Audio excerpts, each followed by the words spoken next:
오늘 또 이런 새벽 주님의 음성을 사모하며 나오신 여러분 축복하고 환영합니다.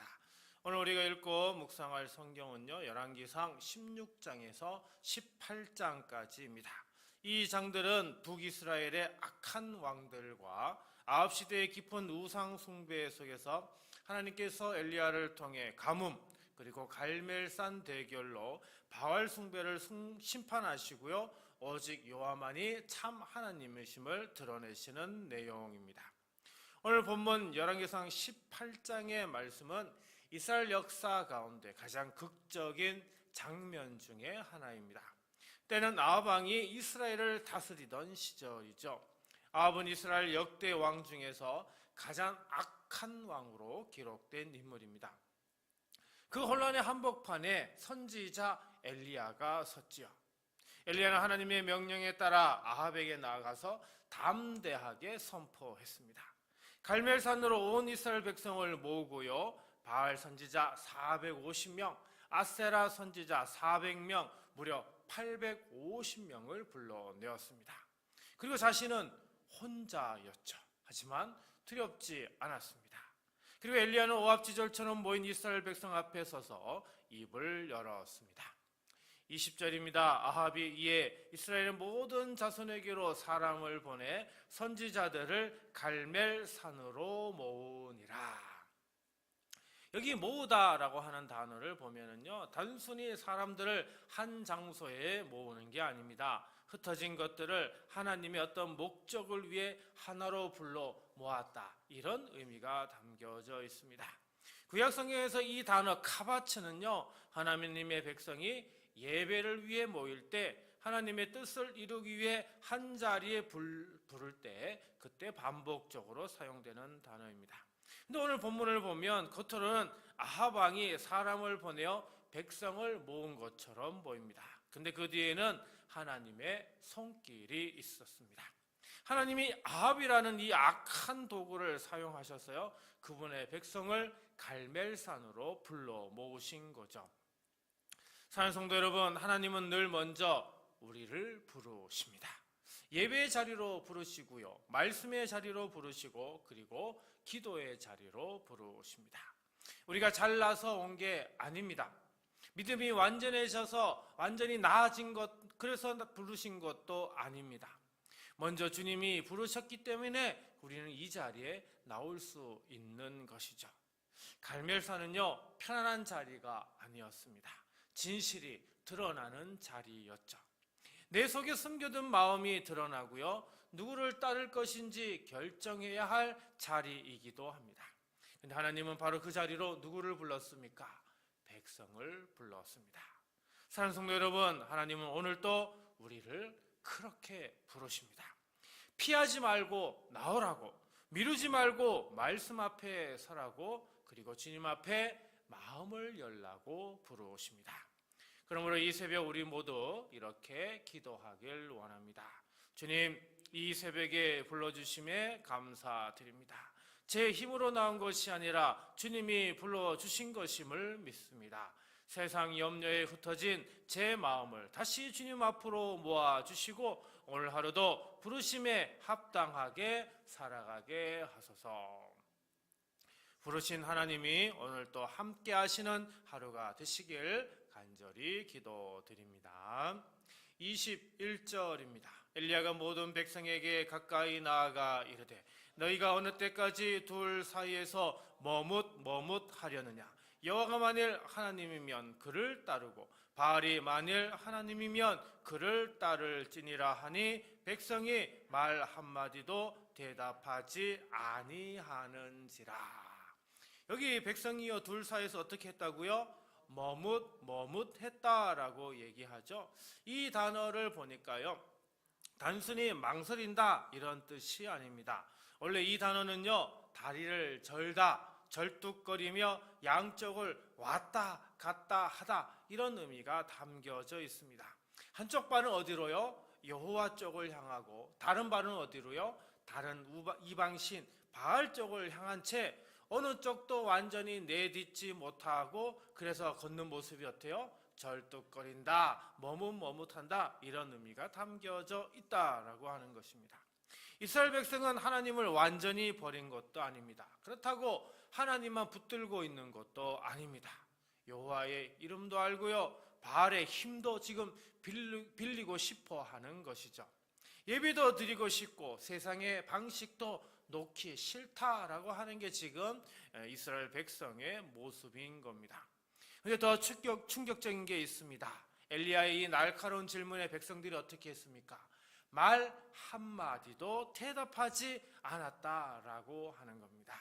바로 이 침묵이 바로 전림발이 신앙의 민낯인 것입니다. 사랑하는 성도 여러분, 혹시 이런 모습이 우리의 모습은 아닐까요? 주일에는 하나님을 찬양하는데 월요일에는 세상의 방식으로만 살아갑니다.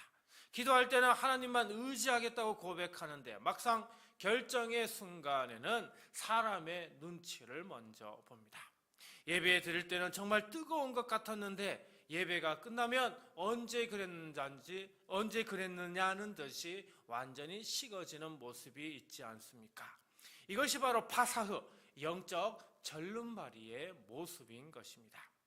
엘리야는 지금 백성에게 따지는 게 아닙니다. 어느 때까지라고 이 말은 안타까움을 아주 드러내고 있는 표현이죠. 책망이 아니라 사랑의 외침입니다.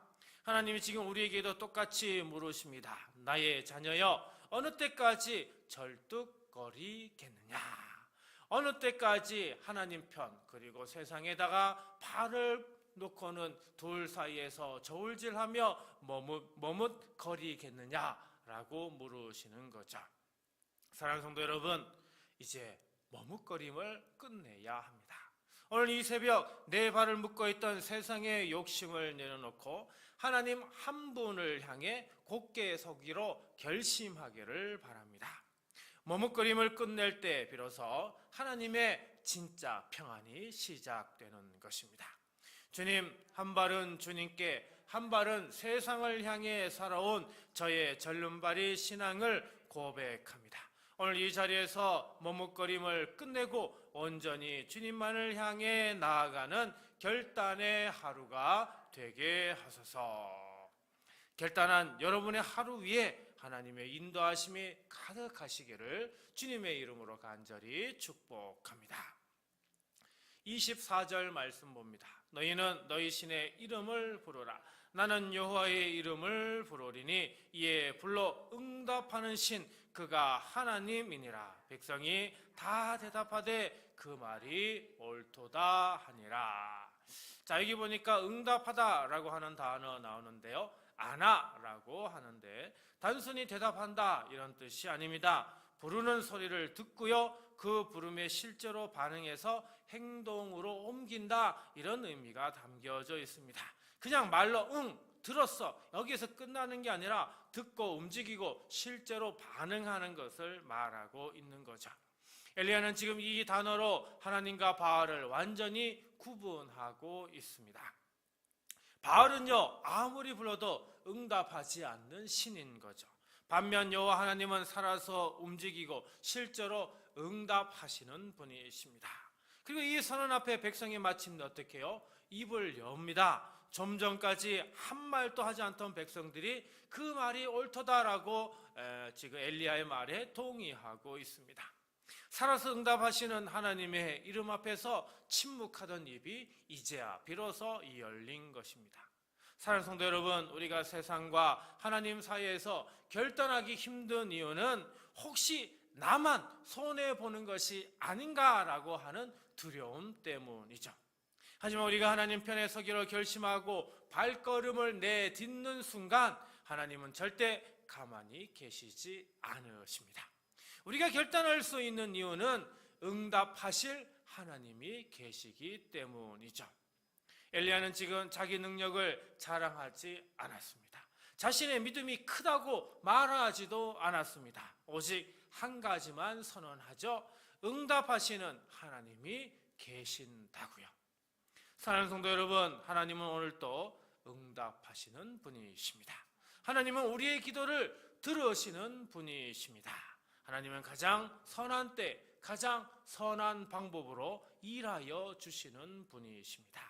그 응답에 하나님을 기대하며 오늘도 당당하게 세상으로 나아가시는 저와 여러분이 되어야 하겠습니다.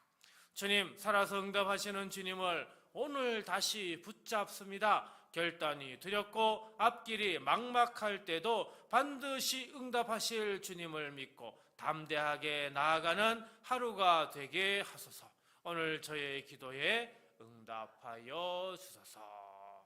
여러분이 내딛는 그 결단의 한 걸음 위에 하나님의 불같은 응답이 임하시기를 간절히 축원드립니다. 오늘 말씀을 생각하며 다음 세 가지를 놓고 우리 함께 기도하도록 하겠습니다. 주님, 이 새벽 부르심 앞에 흩어진 제 마음을 모아 믿음으로 말씀 앞에 서게 하소서. 주님, 두 사이에서 절뚝거리던 제 신앙을 돌이켜 오직 주님 편에만 서게 하소서. 주님, 제 부르짖음을 들으시고 응답하실 하나님을 기대하며 오늘도 믿음으로 결단하게 하소서. 이 세 가지 기도 제목으로 우리 함께 기도하고요, 주기도문으로 마치도록 하겠습니다. 기도합니다.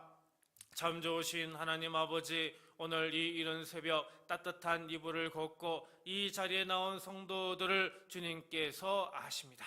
하루를 시작하는 이 아침, 말씀 앞에 선 이들의 발걸음을 주님이 앞서 인도하여 주옵소서. 주님, 이 시간 진심으로 고백합니다. 때로는 주님을 따른다 하면서도 세상의 방식을 버리지 못했습니다. 예배 자리에서는 뜨거웠다가 세상으로 나가면 금세 식어버렸습니다. 한 발은 주님께, 한 발은 세상을 향해 두고 살아온 날들이 많이 있었음을 고백합니다. 그 절뚝거리던 신앙을 오늘 이 자리에서 주님 앞에 내려놓습니다. 우리 성도들이 오늘 하루만큼은 흔들리지 않고 오직 주님 한 분만을 향해 곧게 서서 걸어가게 하여 주옵소서. 머뭇거림이 끝나는 자리에서 진짜 평안이 시작됨을 오늘 경험하게 하여 주시옵소서. 주님, 우리 성도들이 오늘 하루 살아갈 자리가 쉽지 않음을 주님은 아십니다. 감당하기 어려운 관계가 있고 풀리지 않는 문제가 있고 결단해야 할 순간들이 기다리고 있습니다. 그러나 주님, 이들이 두려워하지 않게 하여 주옵소서. 응답하시는 하나님이 오늘 또 살아계심을 믿게 하여 주옵소서. 이들이 무릎 꿇고 부르짖을 때 주님께서 듣고 움직이시고 반드시 나타나 주시옵소서. 가장 선한 때, 가장 선한 방법으로 응답하시는 주님을 기대하며 오늘 하루 담대하게 결단하고 나아가는 우리 모든 성도들 되게 하여 주옵소서. 이 새벽 말씀 앞에 서서 결단한 우리 성도들 주님께서 기억하여 주시고 이들이 일터로 가정으로 삶의 현장으로 돌아가는 그 발걸음마다 주님의 손이 붙들어 주시고 주님의 눈이 지켜주시고 주님의 은혜가 넘치게 하여 주옵소서. 오늘 하루 끝나는 저녁, 오늘 하나님이 응답하셨다, 오늘 주님이 나와 함께 하셨다며 고백할 수 있게 하여 주시옵소서. 걸어가신 예수님의 이름으로 축복하며 간절히 기도하옵나이다. 아멘.